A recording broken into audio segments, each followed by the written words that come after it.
arranged marriage culture has also had its impact on our local English. Our matrimonial ads have created their own cultural tropes, which expressions that only mean something in Indian English. British complexion, of course. And better still, traditional with modern outlook. Many ads require a prospective bride in India to be homely.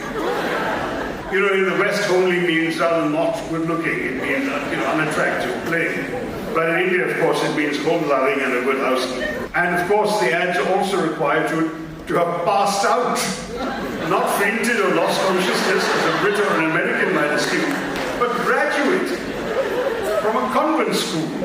In other words, a school established by a missionary order where the medium of instruction is English. Some Indianisms are creative uses of an ordinary English word or phrase to reflect a particularly Indian sensibility, such as kindly adjust, said apologetically by the seventh person slipping onto a bench meant for three. We have nothing to apologize about. We should defiantly celebrate their use as integral parts of our Indian English vocabulary. After all, we are like that only.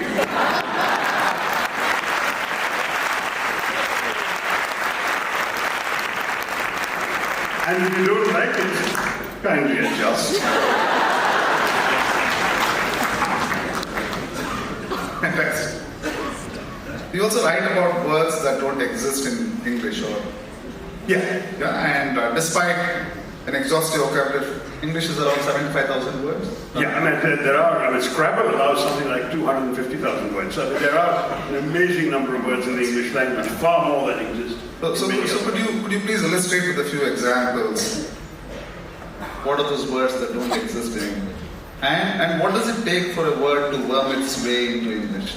Well, the latter I can't really tell you, just usage. I think if people use a word enough from a foreign language, it will slip into English. And of course, you can understand why Old French got in a lot, because the Normans conquered England, and the French, of course, was a language for the people nearest around. As Vladimir Nabokov, a famous novelist, explained, no single word in English renders all the shades of Tosca. At its deepest and most painful, it is a sensation, great spiritual anguish, often without any specific cause. At less morbid levels, it is a dull ache of the soul, a longing with nothing to long for, a sick pining. In English, you could try melancholia, but Russians swear that doesn't go far enough, because Tosca is an inexplicable sadness, undirected at anyone or anything in particular, and implies a feeling of deep longing or wistful sadness without any incoherent reason.